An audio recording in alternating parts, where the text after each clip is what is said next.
Stryd dawel ar gyrion Caerdydd.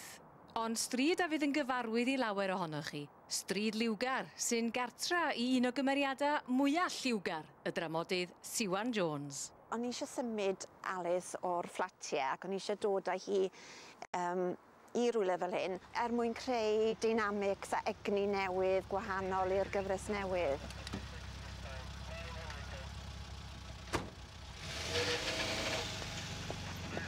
Alys?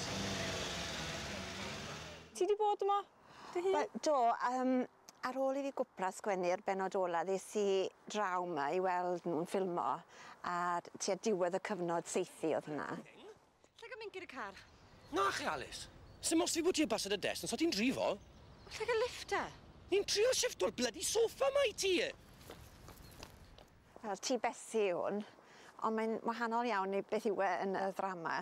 Dy ti flamingos tu fas a bob math o trigareddau. Pa mor fanwl oes I ta efo cyfarwyddiadau fel na safbwynt lleoliadau? Yn y cyfarwyddiadau ti'n disgrifio'r lle yn fras yn y bôn, a wedyn yn aml iawn mae'r cyfarwyddwr yn ffonio a ni'n trafod dros y ffôn.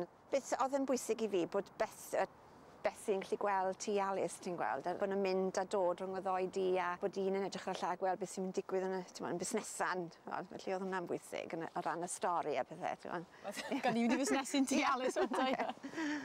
A mae pobl yn licio gwybod lle mae'r llefydd yma, dydyn nhw? Achos yng Nghaerdydd da ni rwan, ond nid yng Nghaerdydd mae hi'n byw yn y ddrama, na ce? Yn ymhen o'n I wedi selio'r stori yn rhywle fel Llandeilo. Nid Llandeilo? Ie, achos fi'n cofio pan o'n I sgwennu tair chwaer, o'n I wedi gweud wrth bobl o rhywle fel y Tumble. A wedyn o'n i'n cael bobl yn dweud, wel na gen Tumble ni hwn. So felly rhywle fel Llandeilo. A dyna o le ddath y syniad o Alys. O'n I wedi parcio tu cefn y stryd lle mae'r siopau I gyd, tu cefn yna, ac o'n i'n cerdded lawr at y stryd fawr ac oedd y drws wedi agor a dyma'r bobl yn dod mas o grombil yr adeilad fel bethau. Un yn cario lamp, un yn cario soffa, un yn cario tanc pysgodyn. O'n I jyst yn ymwybodol iawn o'r ddau fyd yma. Bobl yma oedd yn byw tu ôl ac uwchben y siopau a bobl oedd yn berchen y siopau. Yna le ddath y syniad o Alys.